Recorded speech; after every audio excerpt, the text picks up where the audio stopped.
Excellent. Love the computer voice that tells us recording is in progress.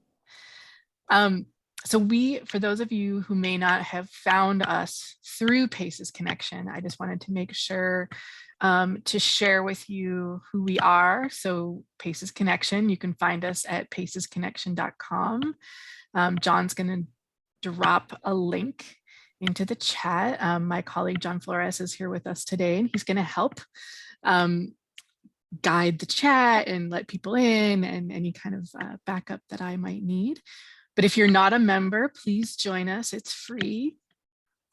We support communities to accelerate the use of PACES science to solve their most intractable problems.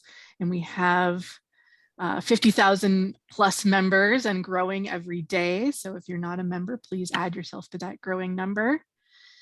We have over 400 communities in cities, countries, states, and like around the world, and growing rapidly that are working cross-sector with PACES science to solve community issues.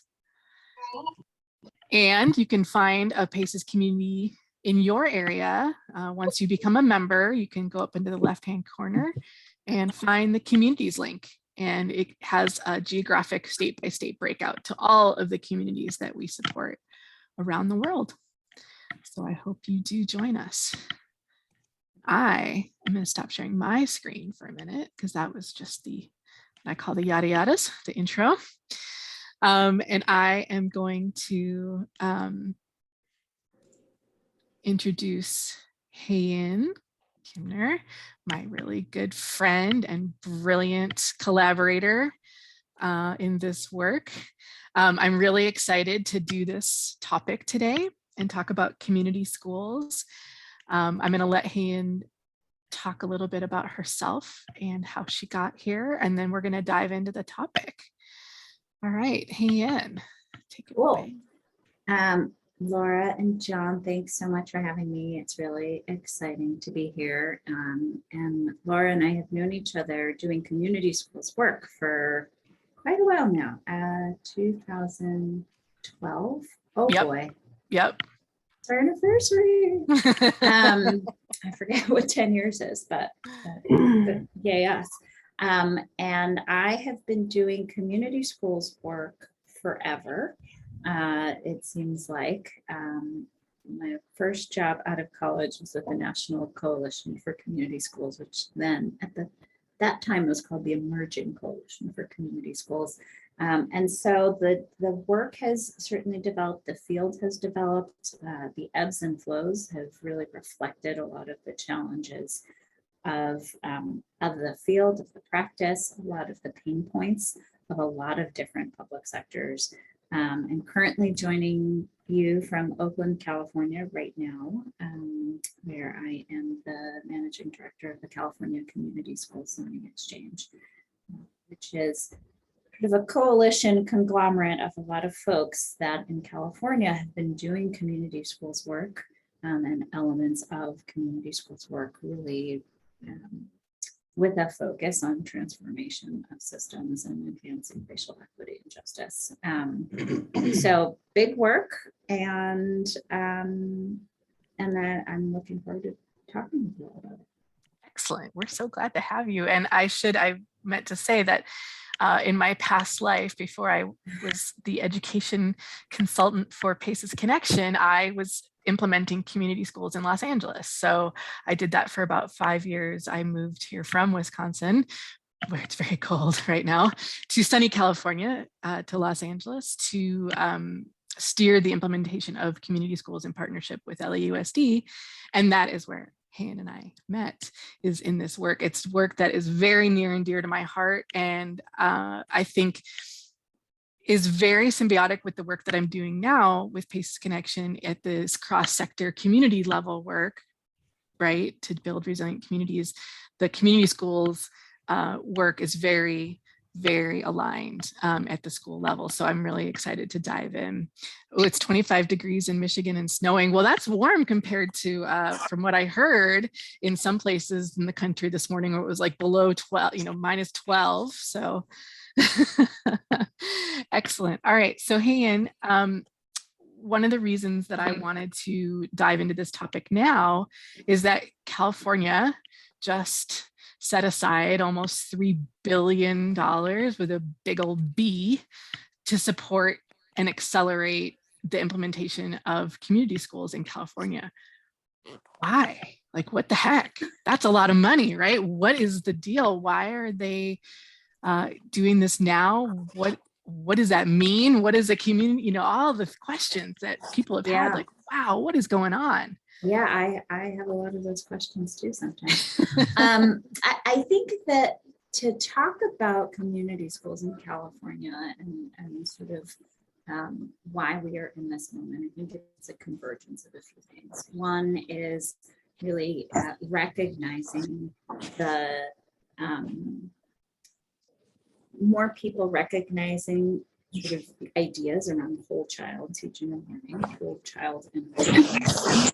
Two is also recognizing the investments, sort of the policy and practice investments that California has been making when it comes to things like multi-tiered systems of support and family engagement and student and family voice, and it's a local control state. So the ways in which shared governance and decision making have been happening, really talking about some of the mental and behavioral health supports, connections with really deepening the infrastructure, the statewide infrastructure around expanded learning opportunities. So all of these are part of sort of the decades-long trajectory to this moment. And then there's also COVID.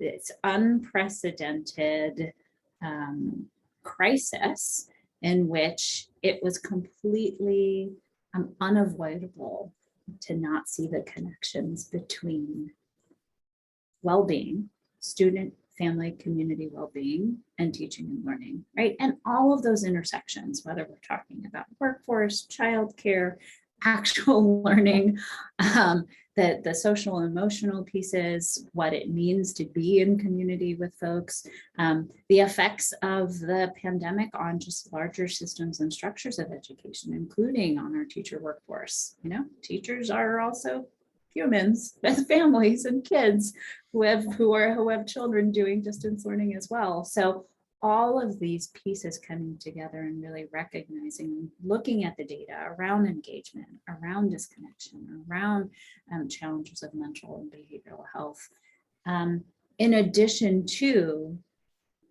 the impacts of a disease, a devastating disease that really exacerbated and in some ways, again, made it unseeable to not really take into account the disparate systems of health inequity, education inequity, right? Who is an essential worker? What makes them essential? And what is the level of risk? So all of these things happening together, in addition to federal money around recovery, all of those pieces sort of came together in this particular grant program.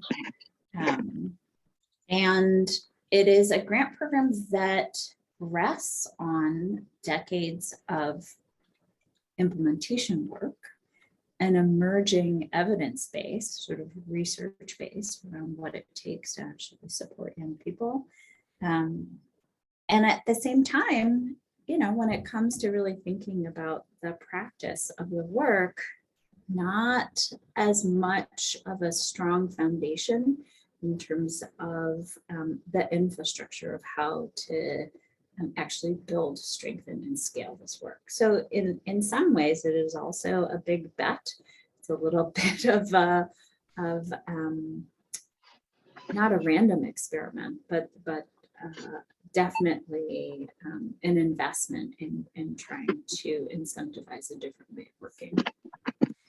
So for folks that may have no idea what a community school is, like, what is it? Yeah. What is it? Why? How is it different? What does that even mean? I have some slides. All right. Share. Let's do this. Because schools are in communities, right? Sure are. And everyone's gone to school, so it sort of makes everybody a community schools expert. So, a lot of when we talk about community schools, I think about this and I talk about this in terms of community schools 1.0 versus 2.0. And, the ways in which we would talk about community schools for a really long time is sort of characterized by this little cartoon, right? We've got this kid with literal baggage, stuff that he's carrying with him to try to make it to math class. And we've got this caring adult in the corner sort of watching, being like, oh boy.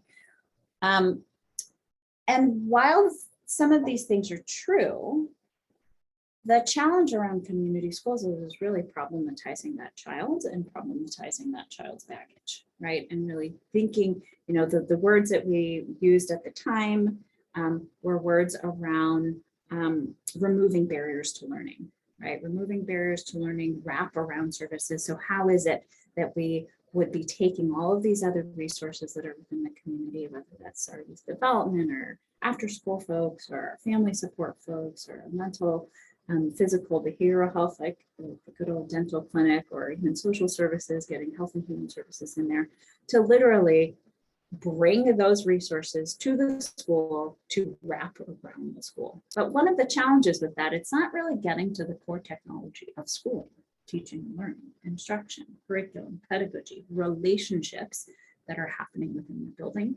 And it was oftentimes a little transactional, because it was sort of seen, and this is, as we have similarly transitioned from really thinking about pull out to push in, more of a focus on universal design, and that these are all things that have been part of sort of community school spaces as well. How do we move away from just thinking about wraparound to really thinking about community schools as a transformational way of doing work from within the school? Now, over decades, you could also say that a lot of this work has gotten, it's complex, right? Anytime you're trying to change an entire system of schooling, it's going to be really complex. And, over, I would say, the last 10 to 15 years, we've had all of these different approaches to try to explain what is it that we actually mean. I mean, concentric circles out the wazoo, and pillars, standards, frameworks, what's the soil, what's the branches, what are, all of these things. And these have all been attempts to try to think through that question, the questions around how do we move from community schools 1.0, problematizing the child, to actually talking about these systems. So when I talk about community schools, and one of the ways in which CSLX works, it's really talking about that as a whole child school improvement strategy. This is about organizing and aligning resources that aren't just within the domain and frankly locus of control of schools and school actors, but really sharing that responsibility and accountability for student success and student outcomes. So another way of thinking about this from a justice standpoint is that we can't just continue treating the canary, right? The analogy of the canary in the coal mine, and like way back in the day, because canaries have really sensitive respiratory systems, the coal miners would know that there was noxious gases by canaries in their cages fallen dead. We can't just treat canaries, it's not enough. And it is problematizing and being explicit about not only how are the canaries doing, but how do we also think about why they're in a cage and what's the point of the coal mine in the first place, right? Like, is this a renewable energy conversation, or is this a canary conversation? And so this is why just talking about it in terms of co-located wraparound programs and services, while that is part of a community school strategy, right? Like, we want to make sure canaries are healthy and thriving, but it also needs to be part of a larger conversation, and being able to create that space around that really requires folks to be part of that conversation together. Another way, and this is an infographic from a brief that I wrote recently with PACE, the other PACE, Policy Analysis in California Education, in partnership with the Advancement Project in Californians for Justice, really talking about these principles of community schools that don't get reflected when we're just talking about programs and services, right? That it has to be centered on these principles of justice, of learning, of capacity and accountability. The folks from the Seneca family of agencies have written this book called Unconditional Education, which I highly, highly recommend. And one of the things that they talk about is this idea of mattering, and that everyone in a school should be able to say these two statements. I am valued and I am supported to be effective. Now, what would that system, what would those practices look like if every member of the school, student, a family, a teacher, were able to say that and to be able to show you what that is like for them? I am valued and I am supported to be effective. So really thinking about community school systems in that way. And then the other piece is like, I'm a nerd. And so when I talk about a research base and an evidence base, it's not about programs. It really is about like, how are we driving, how are we taking the work that we know about the science of learning and development? How are we taking the work that we know about relational trust and systems transformation and organizational trauma, right? Like, it's really hard to ask adults to change their behaviors without also having a conversation about a little bit of identity and ego and emotion and teamwork, you know, and like, what does it mean to feel like you've got a boss that values you and supports you to be effective? So there's a lot of research that goes into really thinking about the implementation strategy. So and those things you just mentioned aren't often included in the how-to, or if exactly. When I first encountered community schools, people would have, well, I have the Lions Club brings in glasses and I have a mental health support, you know, which is all, like you said, in the first iteration is all important, but it's those deeper questions that you were just getting at in terms of, you know, adult development and adult community building, and kind of the, completely. Someone said the other day, the mortar between the bricks work. Completely. Yeah. And so, you know, what that mortar is and what the bricks are really important to really be explicit about, right? So another thing that I like to say is like, these are conversations that we sometimes just gloss through because we just sort of presume that if we say everyone here cares about kids, that we're all saying the same thing. Right. And it's really important to manage expectations. It's really important to be thoughtful about process and voice and who's part of those conversations. And so how do you do that with this goal in mind of thinking about both not just the system to be like a policy nerd, but the relationships and like the humanity of the person in front of you, right? Like, how is it that this results in high quality teaching? What does it mean to be to have an inclusive and safe classroom? Not just how is it that we're bringing supports in the door. Yeah, absolutely. And I think I was just remembering what when I was working with community schools here in Los Angeles, I was lucky enough to go up to San Francisco and do a couple site visits with Hayin at schools that she was supporting. And we were talking with the principal about developing, you know, these kinds of deeper processes. And I think something along the lines of make sure that you include teachers and families in these deeper, you know, conversations. And she was just kind of like, huh, you know, and she wasn't opposed to it, but it was like a new way of framing this this kind of process going forward instead of just collecting a bunch of partnerships. Exactly. And I think, you know, one of my first conversations with a super eager, fairly young principal in San Francisco when I first was there as director of community schools, he was so eager to tell me that there were 60 partners at the school. And by the end of the year, this was in October, by the end of the year, he wanted to have 100. And I was like, oh God, why? And I said to him, I was like, why would you do that?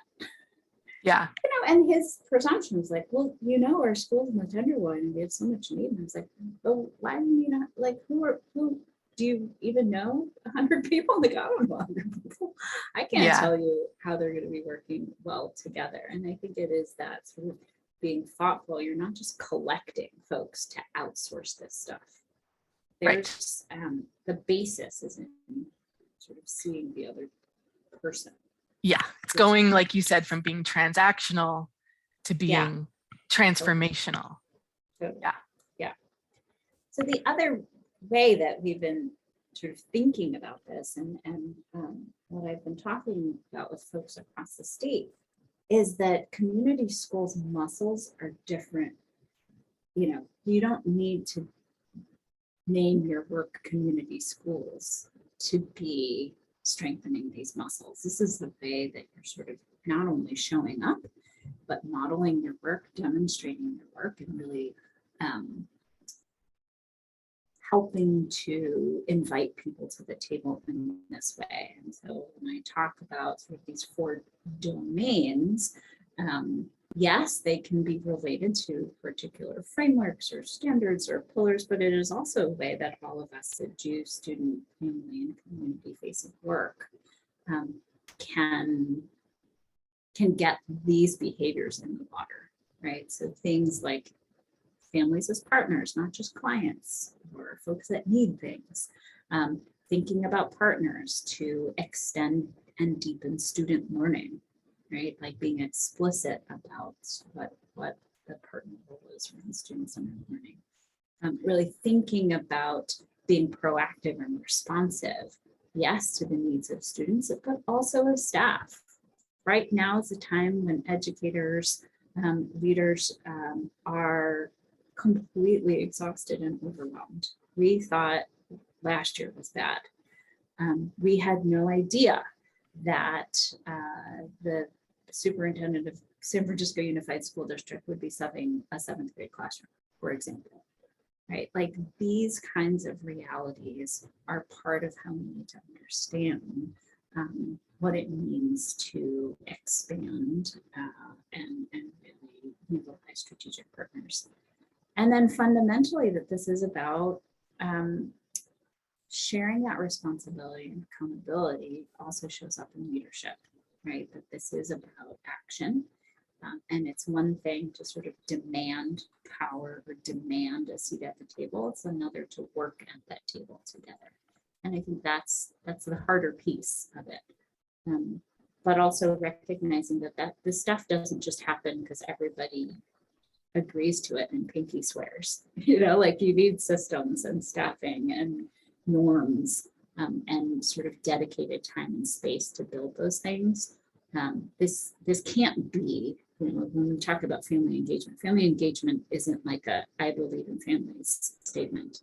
Family engagement is making space and time for that. That has everything to do with process. It has everything to do with timelines. It takes a lot longer to do things with a lot of people. And that's just the nature of it. So when I talk about community schools, and I talk about this moment in California, we often at CSLX and our logo is a round room with lots of doors. There's lots of ways to be part of this conversation.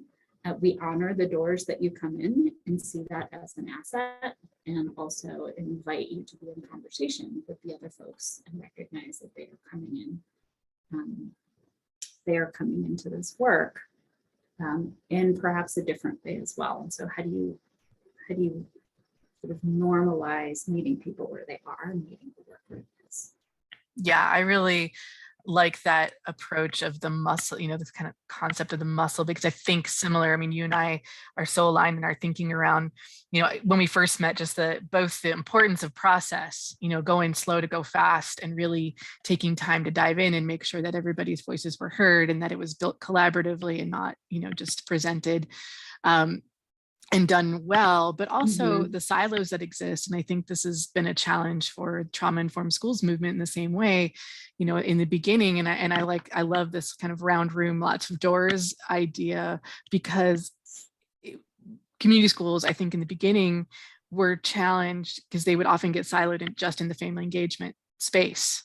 They were like, well, this is about engaging families, so community schools is housed in family engagement. But then you know, the teachers would be like, well, what does that have to do with teaching and learning? I don't understand, Mhm. right? The same way that I think sometimes one of the challenges that trauma-informed schools is, not is working through is that, oh, that belongs in student supports for kids that have issues. It's not a whole school approach where you're really, working hard to be universal. And, so I think Yes, I have seen community schools struggle with that same attempt. It is the nature of the system, right? The nature of the beast to try to totally. put it somewhere. Yeah, and yet, the way you were describing it, and the way we've seen it work so well in community schools that are thriving is that it is embedded throughout the entire building. It is yeah, distributive leadership, it is empowered teachers, it is thriving learning communities, it is yes, community partnerships, it is a part of it, but it is much bigger yeah, than the collection of partners, so to yeah, speak, or how yeah. we work with families. And we've been so kind of socialized also, even as like the well-intentioned, righteous, like justice folks that we are, we still have been incentivized in our professional worlds to exist in our silos, right? And Yes. so when we give people sort of permission to have an inquiry standpoint instead of a demandio standpoint, like it's a different way of doing the work. So even yesterday we were doing the brainstorming with a handful of rural school districts, and I believe it was some of the folks, I know somebody is on here from Mendocino, that being able to even say like, this can't just be about who's the community-based organization within your community. It has to be like, where are the relationships within your community? Because there might not be in some of our rural communities a community-based organization, right? But there are people. There's going to be a healthcare provider somewhere in there. How do you talk about and really think through what those relationships are and what makes sense for your community? So somebody brought up the example of, well, sometimes the school isn't even geographically situated to be the center of community, but in our Right. community, the volunteer firehouse is. So it's how do we give folks permission to explore that way of thinking and not in a, well, it has to happen here, but how do you sort of imagine possibility a little bit differently and then think through what you know instead of starting with what you know. Yes, absolutely.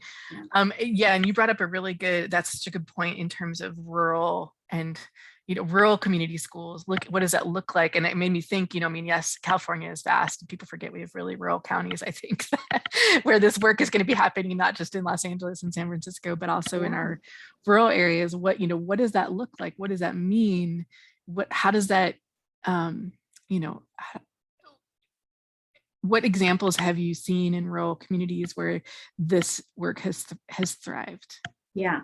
Well, in some ways, I think that the rural communities, and this is actually a conversation I was just having, rural communities in some ways are naturally predisposed to doing relational work because that's the biggest asset, right? Like you will see that person at the pump. You will see that person at the grocery store, right? There is no, let's wait for the parent teacher conference. That these things are fundamentally relational, and the scrappiness of the work is we've got superintendents who are the principals of the school, which is the district. Yeah. They still have to do all of the reporting that needs to be done by LAUSD, for example. But this work is based in the community. It is incredibly relational. And I think that some of the things that what we've been seeing, and I really think this is a little bit of a groundswell of our rural communities, both in California and nationally, but like, frankly, they're sick of it. They're sick of like having to do all of the reports that all the bigs do, that have the assistant deputy superintendent of, the division of whatever. That is not a reality, and to think about how are we supporting students And how do we recognize what that means in terms of differentiating capacity? Like that's a big policy question, and that's a really big practice question too. So one of the things that we have been doing is taking, there are places and spaces where we learn how to do community schools work, even if it's not called community schools work. One of those, talking about rural communities, and this is rural communities, yes, in California, but also we've been talking to some folks in Kern County, Michigan, not Kern County, Kent County, although Kern County in California is also doing community schools work. Kent County, Michigan, and Kent County School Services, Carol Payne McGovern. She's doing amazing work and really thinking through community schools implementation within that context. Similarly, up in the Finger Lakes in New York, what does MTSS implementation and community schools implementation look like within a rural context? For our schools that are on native reservations, what does that look like when we're talking about linguistically and culturally affirming and sustaining instruction and pedagogy? How do you do that without parents and families and communities, right? So it's really thinking about working that way. The other place that we have a lot to learn from, both in terms of the nature of the work and the expectations of those roles, is from early education. Early education is based in really empowering and valuing and validating the role of families. It is about recognizing sort of the discovery and curiosity of early learners. How do we take those lessons that we know that are part of high quality early childhood environments and really think through, like, those of us with kids and that has been around with middle school, high school, and kindergartners, like, there are some behaviors that are fairly consistent and what we're talking about in terms of the sort of how they need to be seen and valued and supported to discover where they are, sort of within their development. So these are ways in which CSLX is really thinking through implementation of community schools as well. It's another set of, those doors are important. Yeah, absolutely. And I think earlier you had mentioned there's a National Center for Community Schools. I'll put the link in the chat in a minute, because there are community schools all over the country. I mean, I focused on California because we've got all this money right now, and it was a great example of the swell. But this work has been going on. Some people bring it all the way back to John Dewey, like in the progressive era. This thought about school and society and how do we support this whole child development. So in different iterations, this concept around community schools has been around for a very long time and really gained momentum in the 70s and 80s. And then, again, keeps shifting and changing and learning, which I really think is great. And we've seen it, at one point, New York City said, every single one of our schools is going to be a community school. That's a lot of schools. And it looks different. It looks different in districts where, these big districts and rural districts, like you said. But I think if you could, I don't know if this is going to be too a vague question, but like if you can think about all of these places and that are trying this and have tried this that we have interacted with and experienced, are there some core values, considerations, behaviors that you think tie this together, even in its different Yeah.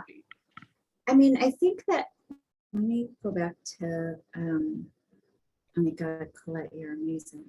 Don't drive and text. We'll go to the question. Let me. Oh, that's a great question. Okay, yeah, we'll definitely come to that. I think some of the pieces around the picture. These are some of the ties to really thinking about the work. And I put a link to this brief in our chat, guys, in case you want to pull it up. Okay. Fantastic. But I think that there's some drivers to doing the work in this way. Like, this is not something you demand.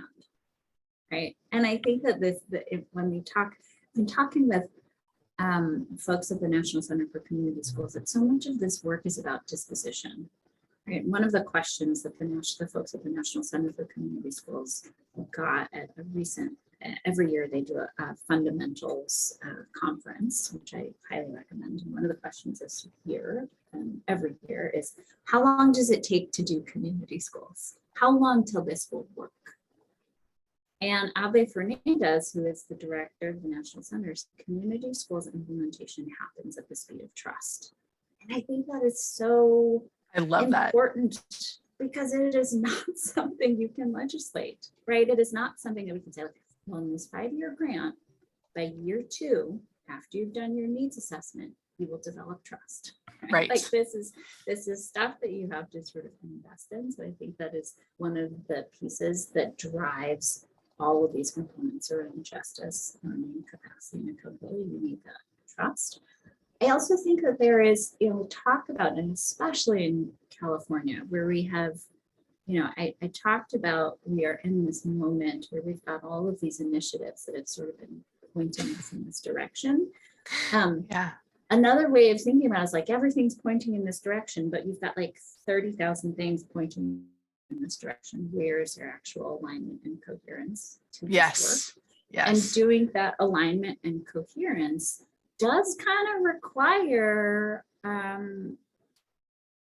being much more explicit around control and power and who gets to call what shots in what environment. And I think that, again, this is where we learn from our rural partners in this work, that we learn from them. They're like, it can't be about like, well, the Department of Public Health says you have to do it this way, and HHS and Justice say you have to do it that way.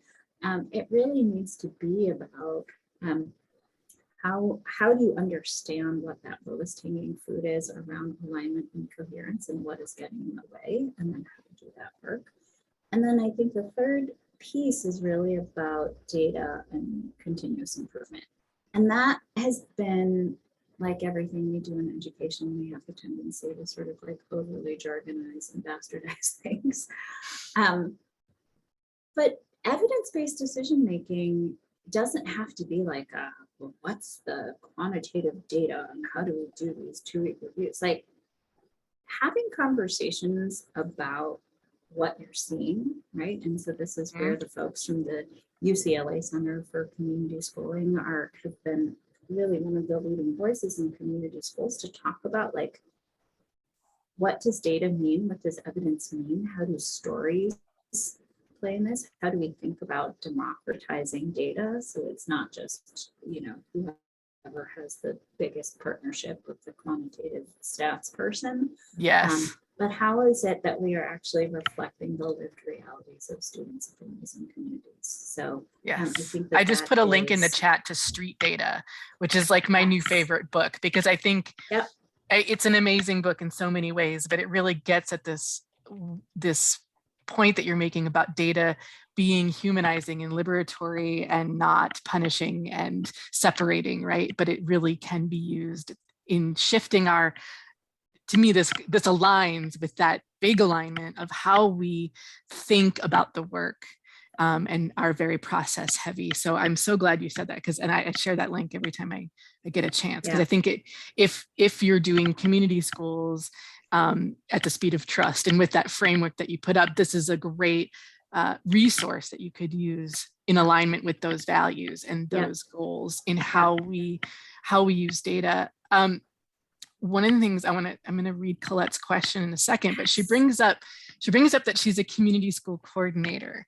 And so I want to pause there for a second. That's why she's driving and texting, because that's what they do everything. That's what community school coordinators do. So one of the things, yes, totally. One of the things that I always said, when I was doing the community schools implementation work, people would say, are there some non-negotiables? Like you're talking about this in a warm, fuzzy way with all this process and trust stuff, right? What does that mean? And are there some things that I just have to do? And I would say, yes, you have to have a full-time community school coordinator that has no other job. You can't make your Title I coordinator do it. You can't make anybody else do it. This has to be a full-time role. And you can find funding for that in a lot of different creative ways, but you have to be committed. And this person, they were, well, what does that person look like? What do they do? And I would only talk from my own experience, but I hired folks who were relationship builders, were scrappy, creative, and could think outside the box. That was what I didn't care what their background was. A lot of times they were grassroots organizers, sometimes they were from education, but that was what I needed, was someone who could really think differently about problems that had been there for a while, or to be creative and be bold and be, just really, and be really good at building relationships, because that everything depended on their ability to build relationships in that community. And then people would say, well, do all the community schools look the same? I would say, no. In fact, I would be upset if they did. What I want, what we're looking for, what we're hoping and dreaming about, is that every community school looks totally different, because it's reflecting the needs of that specific community. So I would give an example. I mean, yes, our partnerships with LAUSD, we had 5 community schools in what people would say is South Los Angeles. And they would think, okay, well, they're all going to look the same. No, even within geographic communities in a larger area, every single one of our schools looked very different in how this felt, what kind of partnerships they had, what kind of initiatives they had going on, how they were working together, because it is so relational. So Colette's a community school coordinator, and her question is, what community school model is CSLX basing this conversation on? Communities and Schools is a big organization that does supports community schools. Or Coalition of Community Schools, which is, I'll put another link in the chat. They're another organization that has supported community school development and a lot of community school policy in Washington, D.C. and across the country. And is this for folks who don't know what a community school is? Yeah. I think I captured that question. Yeah, and for folks to do. So here's one of the things. So like, I've been doing this work since 1999, and along the way, like we are a big dysfunctional family who all love each other and like end up knowing each other somewhere somehow, right? Which is why I know the folks in Kent County and the folks in the Finger Lakes. Like it is all one degree of separation, which is great. The challenge is this pillars, frameworks, and standards, oh my, right? The challenge is like, no, it's my 4 pillars. No, it's my 6 pillars. No, it's my this, that, and the other, blah, blah, blah. Again, the notion of having many doors into this conversation is recognizing that those ways of doing work have come about for a particular reason. And that it is less about choosing one over the other and more about really working from the outcomes that we're trying to see. And so that is one of the conversations that I have been having Colette with folks, including communities in schools, certainly with the coalition, for years and years, if not decades, right?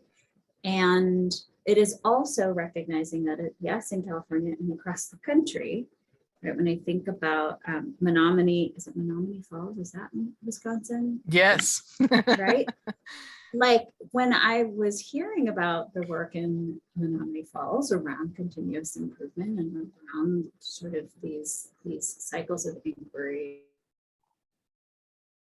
teachers really diving into these relationships, not only with one another, but with their students. I was like, because that's community schools, right? Because that work is community schools work. So it's not, in a lot of ways, we have a problem in education where we're like, we are framework hungry. And when we're framework hungry, and some of this is tied to philanthropy and what incentivizes us to like be special and have secret sauce, it gets in the way of really thinking about like, well, how is this work actually moving towards some measure of consistency and coherence. And in 2015, this was when I was with the Opportunity Institute, and I had just left the school district. And I had this question around, like, as somebody who was working at the cabinet level within the district and supporting community school coordinators and supporting principals and being in an organization that said they were doing community schools, but not really, like, I didn't feel like there were a lot of people that had my back. I was like, do we get to say that we do community schools if I don't feel like people have my back? I don't think so.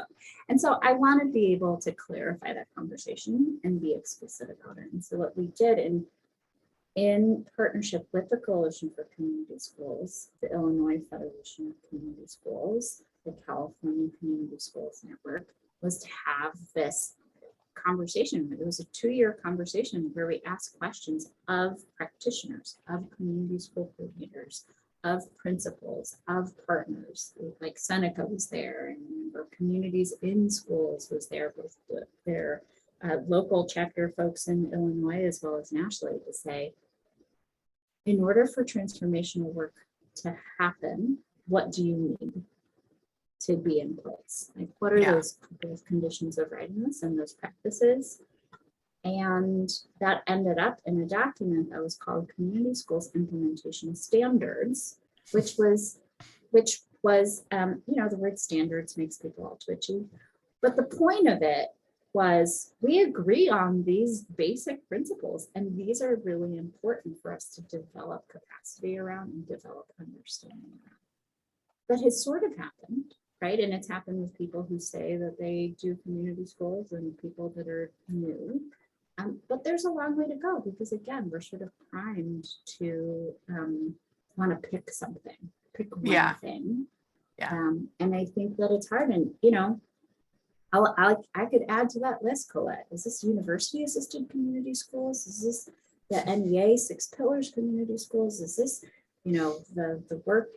I mean, I think in LAUSD, there's at least 2 or 3 different ways of describing like who's in charge of the work, who gets to define that. And I think that like there's some irony in that, because those of us that are community school practitioners, and this, Colette, when you're trying to like bring community partners in the conversation, you're like, can we all agree that we're all valuable here and actually focus on the needs of the kids in the school, right?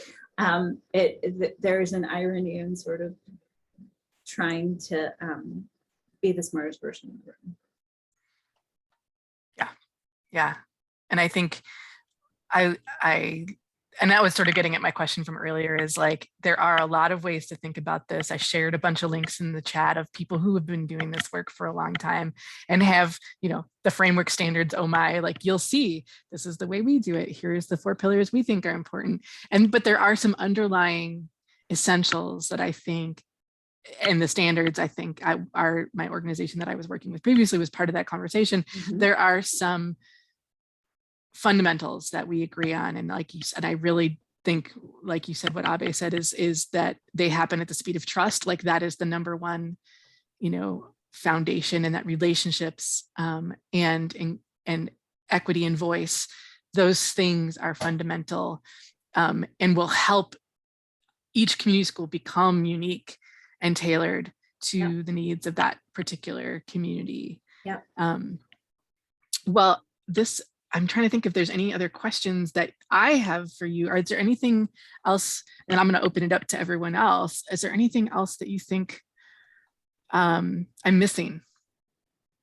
No, I think, yes, Colette, this was the, it's too hard with too many competing things, right? Because a lot of folks, particularly decision makers, and definitely philanthropy and policymakers, they're like, y'all get your business in order, just give me one thing to look at, right? And that is a much taller ask. And especially, I would say the one thing is that is part of the non-negotiable of having a dedicated person, and we've seen this everywhere, is that it's not just like a dedicated person who knows how to do relationships. It is a dedicated person who knows how to do relationships and has some authority and legitimacy and gravitas to call some of these conversations together.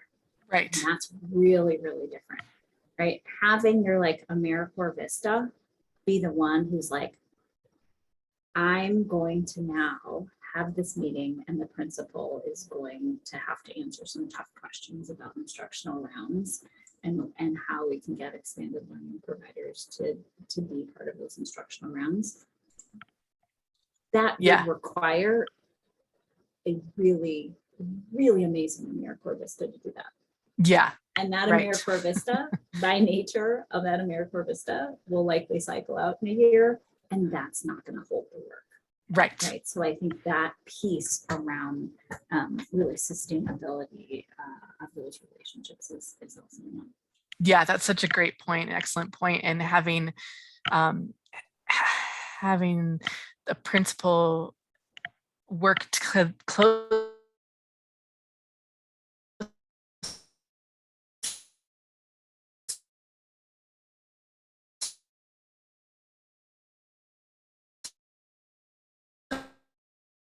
look all sorts of ways, right? We can be giving that coordinator collectively, nationally, all the support they need in terms of like how to do the work or what to do or standards. But if they don't have that leverage support to make sustainable change and have that kind of thinking, so that a principal's like, of course I would invite parents and teacher, into my learning walks, my instructional rounds. Of course I would, right? That it just becomes reflexive in how inclusive we become. We have a good question in the chat. So are only schools able to request services, or can parents and other agencies see a need for a child and or a school? Can they request services? Like who gets this started? Right? How does it start? Yeah, I mean, it's a really great question. And Ariel, it's nice to see you and YOLO in the space. I think it starts where you are and being able to sort of start with the right set of questions, right? There's absolute, there's so many things happening, particularly at the county level, that can incentivize these types of behaviors that you can also make the case, be like, hey, if we do this, it actually primes us really well to be getting some of this $3 billion work, right? But at the county level in California specifically, there's a lot of work happening around systems of care. AB 2083 is around sort of systems of care and trying to do better work at connecting county offices of education with health and human services. The work in Placer County is another place that to look to in really thinking about like what are those collaborations around actually around trauma between justice, I think it's the sheriffs, the county sheriff, the health and human services folks, and then the education folks, to really like, how do you create sort of some seamless conversations around this? So it isn't just about diagnostically figuring out, the canary. Yes, that's a really important thing. And actually it is oftentimes the canary that brings people to the table. It's one of the reasons why there's $3 billion on the table, because we sort of used COVID to be like, the canaries are all sick. But how do you use that to also really think through like, okay, how are we going to work together on the coal mine? How are we going to work together around really thinking about these things? So I think that especially if you are somebody that is not within the education space per se, I think it is anticipating and doing a little bit of research to understand like what are the pain points of schools right now, right? Like every single LEA, for better or for worse, have a local control accountability plan in California. In other places, it might be, there's SIPSA, school plan student achievement. Is that right? Right. Single plan for student achievement. Right. Or they're like, there is something that is supposed to reflect not only their data, but what their priorities are and what they're trying to work on. That's a really important starting off conversation, because I think a lot of times we get and some of this is human nature, especially when you have a really, really hard job and you feel overwhelmed. Like I've definitely told lots of people, like, you just don't understand what I deal with. Like, help me understand, right? Like, do some of the work to anticipate where I'm coming from. And I think that is part of it. So one very obvious place and why the folks at Attendance Works have really been very helpful is talking about community schools work. Attendance is a really, like, schools care about that. Not only because they need kids to show up in order to learn, but they are funded based on attendance, right? Like that is the funding model. And so if kids aren't showing up, they're not going to get paid. So how do you understand sort of their attendance pain points, for example, to really think about how do you incentivize some of these conversations? Yeah, absolutely. And I'm just looking at the chat really quick to, Ariel, do you want to unmute yourself? I welcome you to. Rather than trying to speak for you. Yeah, I'm just trying to get like clarity on like the whole like program, and like I think it's a really great idea. I guess I could say finally. I mean, I was a former foster youth, and I had trouble at home. I had counseling. It was just a lot going on, and it just seemed like there wasn't people that were on the same page. Yep. And everybody chose to deal with like the school would say, okay, this kid is just an unruly child and he just has learning disabilities. And then you go home, they're like, oh, well, she's like, she has mental stuff. That's what's going on. It's like they label you in different areas. Yes. And then now you're all these different things that have been ascribed to you, and you start adapting these things. And it's just really complicated because you have to change your hats when you go into these different places, when really you're under one hat. And it's just like, you just don't know. You were living your life. Yes. Yeah, like, so you know what I mean? So I just feel like, well, let's just, for example, my children attend school out here, and I'm just gonna bring in cultural aspect because Woodland is starting to be more diverse, but there are different ways of learning and thinking, and people have different environmental factors that play a part in how they are proactive in the world. And I feel like there aren't enough people, I don't know, just per se, I'm gonna say in Woodland, I just don't see a program to where it's like an all-inclusive thing, to where they're not just subjected to, okay, because there's a lot of farm workers out here. There's a lot of, they have assistance for those type of programs, like for kids who come from families who are like immigration and different things like that. There's programs for those type of kids, but being new to the area on a cultural basis, there's really nothing that I've seen per se that tie in stuff. They don't have the community. Oh, today we're going to have counseling for this, or today we're going to have groups about this, you know, to tie in the community to one, teach people who are not a part of that community, and then two, draw in those who are a part of the community to come and be a voice or come and participate. So I just want to see, like, how do you use a program like your guys that you're offering?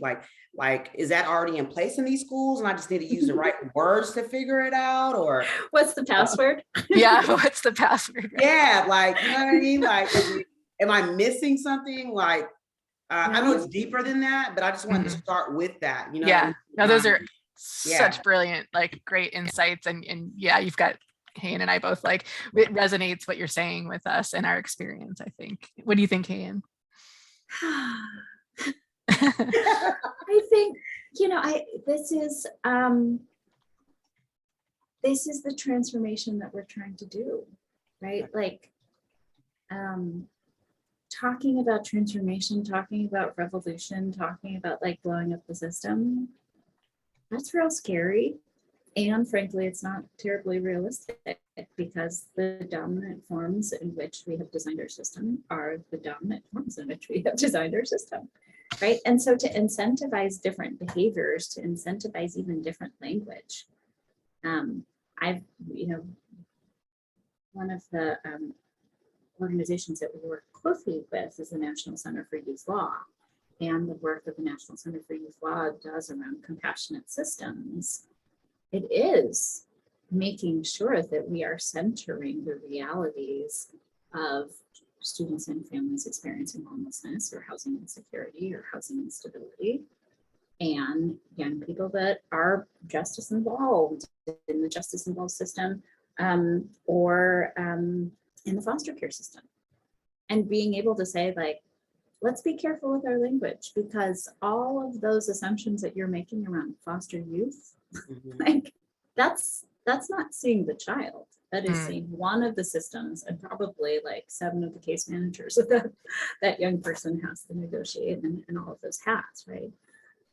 So, you know, that's one side, that's one piece on the system side. And then I think the second side, you know, again, and this is sort of top of mind because we were just having this webinar conversation yesterday with a bunch of the small rural school districts in California. But one of the pain points or challenges that somebody made was around, I did this word cloud, and one of the words was like racism. And I was like, yeah, we're going to talk about that one. Like, and it was about like the implicit bias that is part of this work, and that a lot of these well-intentioned programs are coming out of, well, those kids need X and these kids need Y, without really taking the steps around doing kind of what you're talking about here. Like, how do you invite some of these conversations instead of presuming that there is a particular set of like deficits that needs to be addressed, right? And some of that has to start at being able to kind of double down on where the relationships are, and then the framing of that. Like, we know the conversations within communities and, you know, everywhere going up around critical race theory. But what if this isn't a conversation about critical race theory? And what if it is about like talking about a particular program, or even, you know, whatever it is around boys and men of color, and wanting to partner with an after-school program or a community organization to support that work, and then really think through what are the ways. So it's like developing those relationships where it's based in the person's humanity, right? Like the way that many of us have succeeded in life and gotten to the professional spaces that we're in, that are now in a pandemic and on Zoom, is because we figured out a way to work the system, not because the system worked for us, right? And for those of us where the system worked for us, we also know that the system did not work for a lot of other people. And that's why we've sort of chosen the professions that we're in. So how do we sort of take those experiences and use them as part of the work? There's no, if somebody, I am always wanting to hear from other folks as well. Like, if y'all know the password and the passcode to doing some of this stuff, like, please share it. But I do think that, you know, some of the ways in which we're talking about systems or staffing or infrastructure, it's a way to, I don't know if it's like a safe word or some way to be like, can we pause for a second and talk about some of these issues? Like, in some of the schools that I was working in San Francisco, there was a very real challenge between our Latinx families and our African American families, because it would be seen as like, who gets the resources, who gets the program. And the way to move forward in that conversation was to really, that's hard work. That is a harder conversation, to be able to really think about shared decision making and really community building things. And it is not easy work. And because this is schools, it's always a changing cast of characters. And like you were stating earlier, it's about building that bond and trust, because I find that people, like, I do believe that in areas where they're what is not so diverse, or they're on the road to become diverse, I feel like information, like providing information, providing those groups, providing those webinars or whatever you can to like get the information out, because I feel like a lot of the times it's just lack of knowledge. It's just lack of direction and lack of knowledge. And even then, trusting that where you're going to get the knowledge, you can trust to open up and trust to put your input without it backfiring. Because I feel like a lot of communities that are struggling, it's the biggest thing is trust. Because these programs are here to help and this and that, but then on the back end, you may have not known that, hey, I'm not supposed to do this like this. And then once you talk to the program, they're like, hey, that's against the law, or this is not supposed to happen. And then you're like, oh, well, you know what? Well, nothing ever happened. I don't want to talk about it. My child's fine. The kid's like, I don't need an assistant. Like it's like a trickle down effect. And I feel like we just have to get in a space of like making people feel comfortable, like providing information, providing a safe space, and then work from there to create programs or whatever needs to be created to get the involvement. And So I would say that a couple of things, I know that somebody else put in the chat, that having information on the California, it's called the Community Schools Partnership Program Grant. But Ariel, one of the things to sort of think about, and from your organizational sort of platform, is to look into that. The request for applications is not out yet, but we're expecting it to be out in the next, hopefully, a few weeks. Is that there's a planning grant. There is a planning grant, I forget the amount, but that is a way to sort of, it is like a thing that you can mobilize these conversations around. So I would encourage you to look into that and email me. And it's called the planning grant? It's a planning grant as part of the California Community Schools Partnership Program. Okay. CCSPP. Hold on, I'm putting a link in, which has the grant for schools that first came out, but it's the right, we'll get you to the right California Department of Ed page. It's a beast, that website. But I think so a couple of things come to mind. So one is, if someone that's a community member or a parent like Ariel, and they want to go to they like this idea, they like this model, they like this way of thinking, and they want their school to start at least being curious about this, right? How do they do that? What is one way that this kind of transformation might come from what schools might see as like the outside, but it's not? But is it coming from the community and parents? I think this is one of the challenges in the community schools work, and how we move from advocacy to implementation. Community schools, to do this work well and to enact this work well, it's not something you demand, right? And there's like it's a tough balance. It is a bit of a paradox. Like, you want a seat at the table, so you demand a seat at the table, but you also, once you get at the table, you want to like kind of be cool with the people at the table, right? And that is a challenge. So I think one of the things that is important is, again, sort of know your audience first, and try to figure out what is, sort of drives some of these decisions. A lot of school districts, especially in California, and certainly I would imagine across the country, are involved in a zillion initiatives. And being able to take any one of those initiatives and learn more about them, whether it's restorative justice or positive behavioral intervention, PBIS, I forget what it stands for, any of like a family engagement or a family voice, like understand what they're involved in and try to think about that as a doorway to develop some allies to deepen that work, right? So one of the things in California is that another one of the big opportunities is around expanding the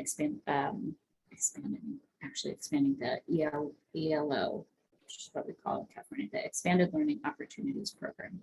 and also universal TK, which is basically expanding pre-K for 4-year-olds through school systems. And one of the ways that I have been talking about community schools is like, okay, districts, how do we help you do good work around expanding pre-K for 4-year-olds? That's how we're going to exercise our community school muscles. Mhm. How do we help you really embed student voice and family voice in your expanded learning opportunities program? And how is it that teachers show up as part of that conversation and determining priorities? Like, those are the sites to do it. If we talk about like, here's community schools and here's pillars that we need to develop programming, like we're missing the boat here, you know? So how do you start with the lived reality of where you are? So in the same way, like as a person, you don't want people to come at you, be like, do a new thing. You want somebody to be like, oh, I see you, John. Like, here's what I think I know about you. Oh, is that right? What's going on? And then be able to support that conversation. These organizations and the humans that work in them are exactly the same. Yeah. And so again, it goes back to that relationships and trust. And I think that's also where I see the opportunity with whether it's a, PACEsConnection supported resilient community or one that functions, outside of our little network. They are building relationships across sectors. And so, Empower YOLO or, Resilient YOLO or these other organizations, initiatives, hopefully have the school system involved in their cross-sector resilience work. And so figuring out who the connections are, how they're connected to that work. And then, like you said, figuring out where they're at, what's really important to them right now, and using that, because we've got the round room with many doors. There's a lot of ways to enter into this work, and figuring out where the schools are at the moment, I think is how we've seen it get. And like I said, I've seen every single community school I've worked in has started in a different place, from teachers, from parent organizations, from mental health partners. There's just a lot of different ways that I've seen it start. And okay, I'm going to try and look at the chat here really quick. So Carrie, you were wondering how many states, I want to make sure I get this right, how many states have community schools coalitions? Super interesting. I mean, I think there are community schools probably in almost every state. If we have to look at the map, right? I think it's probably every state. Not all states have a named coalition, but are usually connected to one of the entities that we ran through before. Like I said, there's a lot, some bigger national organizations that provide support documents and training, or a national conference, or, that kind of do that kind of work. And so most of the community schools that I've come across are attached to communities and schools or the national coalition, or, in California, it might be some, right? There's others that are providing that kind of technical assistance, but I don't know how many states have actual coalitions. Do you? Nope. Okay. But I think that is actually one of the things that the National Coalition for Community Schools is trying to deepen. So they are trying to sort of double down on their state game, knowing that like state policy and state funding is a really big space to be able to support scaling of this work. So it's not an easy. Vicki, you are bringing up a point that is very near and dear to my heart, which is the power of school boards. In doing any kind of big shift in change in ways that schools think and have philosophies, you have to have school boards that hire superintendents with this kind of mindset paradigm shift philosophy, because they hire principals, right? They drive the direction of the district. At the last Trauma Informed Schools conference, where we were in person before COVID, that was the first time I'd seen the national coalition of school boards, or whatever, I can't remember their exact name, but like the national organization of school boards was there. And I was so excited to see them there, and they were happy to be there. And that, we talked about this kind of shared, we really need them to have to have that kind of understanding. Mhm, mhm. Yeah, it's Vicky, what you're bringing up is also recognizing all the dimensions of the system and infrastructure, right? In California, we also have schools, districts, and counties have county superintendents. And some, like there's so many, it's so deep how the system functions. And we do need to get into the water of all those things. So another piece of this work, and this is where, again, the UCLA Center for Community Schooling in California, places like Center X, I believe that it's a teacher professional learning community. In Chicago, the University of Chicago, I think within their School of Social Work has a sort of a community school coordinator, accreditation thing. Like Yeah. I call it building the bench, right? Right. I want to be in every single principal leadership institute ever created known to man. And Yes. Yes. To be able to make sure that this way of leading and being in community is normal and not a, here's when we do the coffee chat, and the work of the family liaison is essentially to deal with the unhappy parents. Like that is not how this work will get done. Yeah. And I love that the way you said that, this is a way of being and doing. It's not a thing that we do. It is the way we become and the way we do, with the way we lead. And if you're a school leader, it's the way you do things. It's a big shift. And I think changing that paradigm, just like with, I did some adjunct work for a college here that is one of the few that I noticed has like a trauma-informed certificate for their pre-service teachers, right? That we're starting this rather than just filling the gap backwards, that we're starting from bringing people into the programs with that mindset. I'm trying to think if there's any other. I have one more question for you, but I want to make sure that yes, Noah, it really feels like the challenge is many see it as a program rather than a whole school culture shift. This is how Hayin and I bonded, right? Like in our soul, we know that this is a whole school culture shift, but even in doing the work, we were constantly swimming upstream against the view of this as a program. And so that is, if I had to like shout from the rooftops, like one sentence to people about this work, that would be it, that this is a whole school culture shift, a whole shift in the way we do things. It is not a program. There are programs that exist to help people do this work, but that's different than the work in itself. So I'm so glad that you brought that up, because yes, exactly. And Casey, is there a place in our trauma-informed world where we call to experts on how to make physical health, like the COVID policies, trauma-informed for kids? Yeah.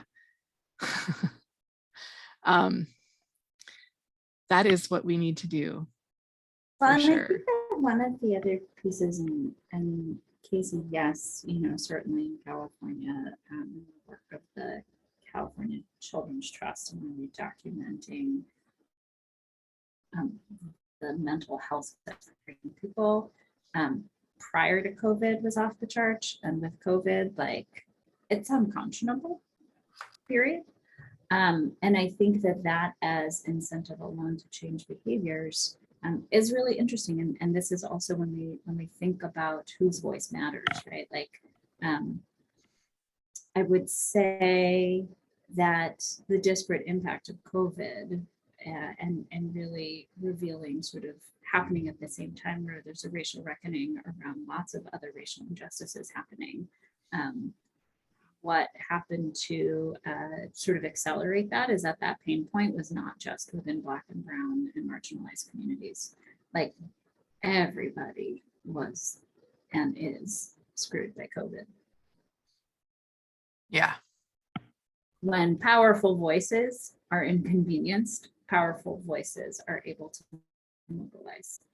And that is really important, right? Like these disparities in health access and education access, in knowing like who has the schools where the windows open and don't open, like that's not because of COVID, right?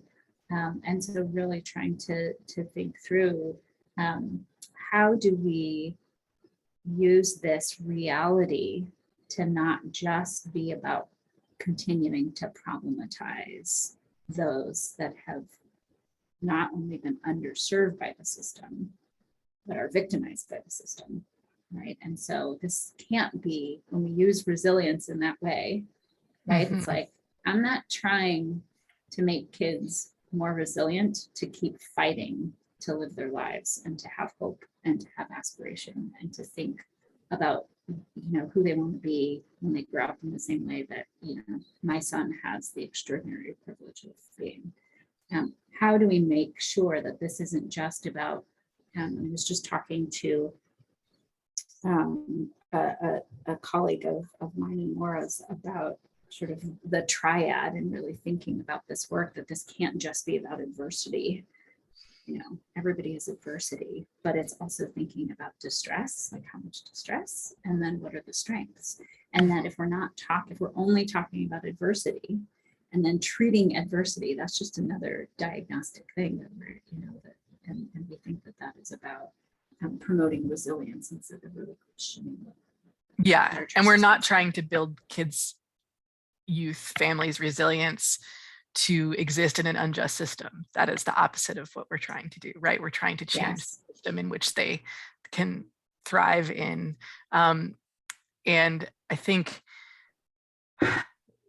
thinking about this, I was thinking about what Vicki put in there as a superintendent, that her kind of redirect when people would say,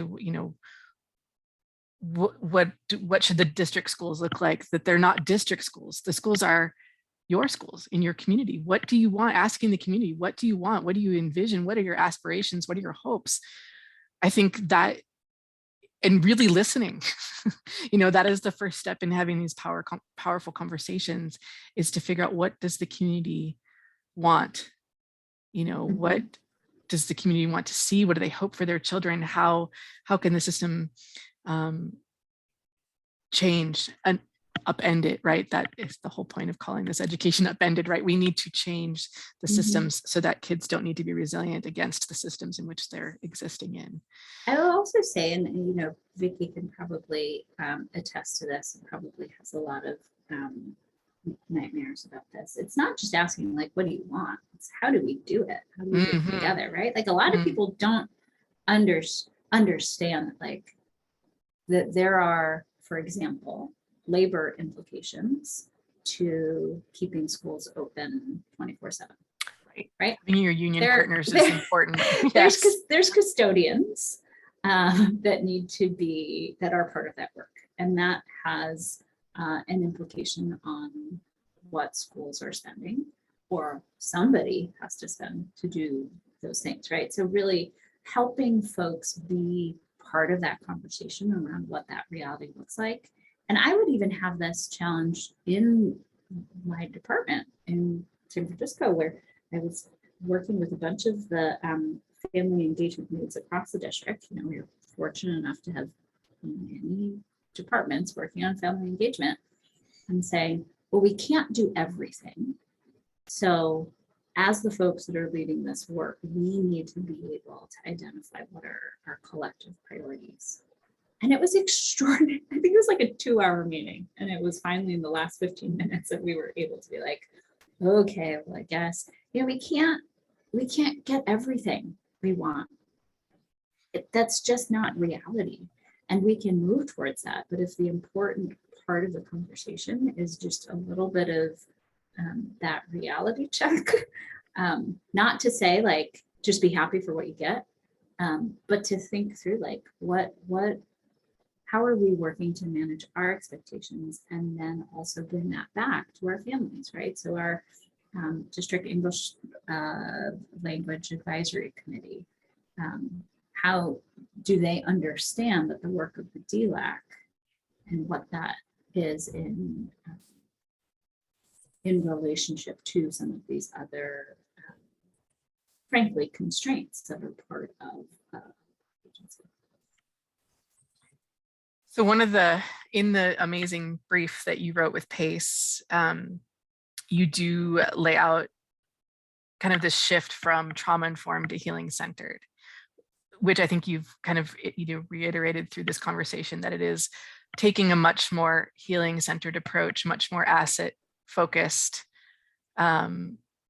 look at the community and the whole program, and even shifting from what we, that trauma-informed approach to that they're not synonymous, that now we're shifting to a healing-centered approach. Yeah. Yeah, well, when we're talking about well-being isn't just absence of distress, right? Yes. Like well-being is about like,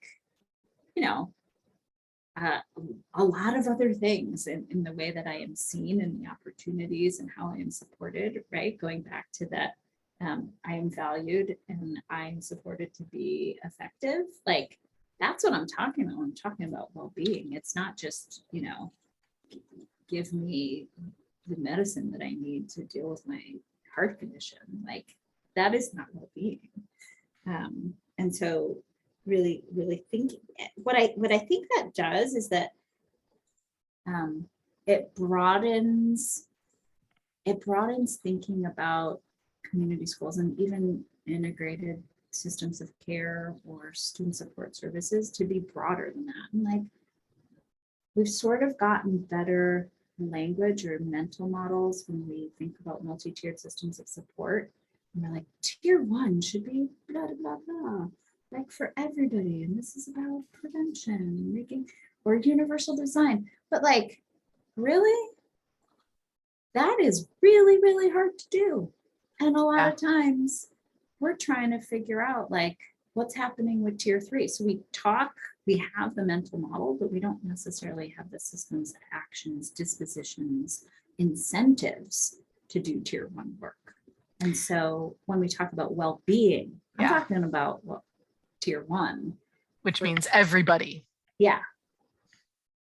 Yeah. And I put in the link, this article from Dr. Shanjan Wright from 2018. This article really was the first that I saw go around that was trying to spell out this difference, this shift from healing, from trauma-informed to healing-centered. So I put that in there. And there's been a whole lot of work. Chicago Public Schools just changed their entire trauma-informed schools department to healing-centered engagement schools. And they have a 35-page framework. I mean, it's, there is still frameworks and pillars, oh my, but it's quite amazing. And it really, I've seen this shift start to happen from across the country. And so, the brief that you wrote on healing centered community schools, I think is another one that along that trend and shift. So I'm really happy to see that. Well, as usual, I always think, oh, I don't know if we'll be able to talk for an hour and a half about community schools, but of course we did. And I appreciate all of your engagement and your attention and your time. Your time is the biggest gift. And I appreciate you spending an hour and a half with us. This is one of my favorite topics. Please reach out to Hayin or myself. I'm going to put my, save the chat. I'm going to see if I can talk and type at the same time, and put my email in. You can email either one of us if you have more questions, more follow-up. I know we'll be happy to either share what we know or point you in the right direction. For those of you in the Midwest who don't listen, I'm born and raised in Chicago, so I'm sorry. And and you can see that we now both live in California. All right, everyone, have a great afternoon. And I will see you next month. Bye, Carrie. I'll see you in Houston. Thanks for coming, everyone. Thanks, Ariel. Thanks, Noah. What was the connection you had in Mendocino County? You had mentioned. Oh, I think Hayin did. Oh, I think you're muted, dear. Yep. I'm going to stop recording.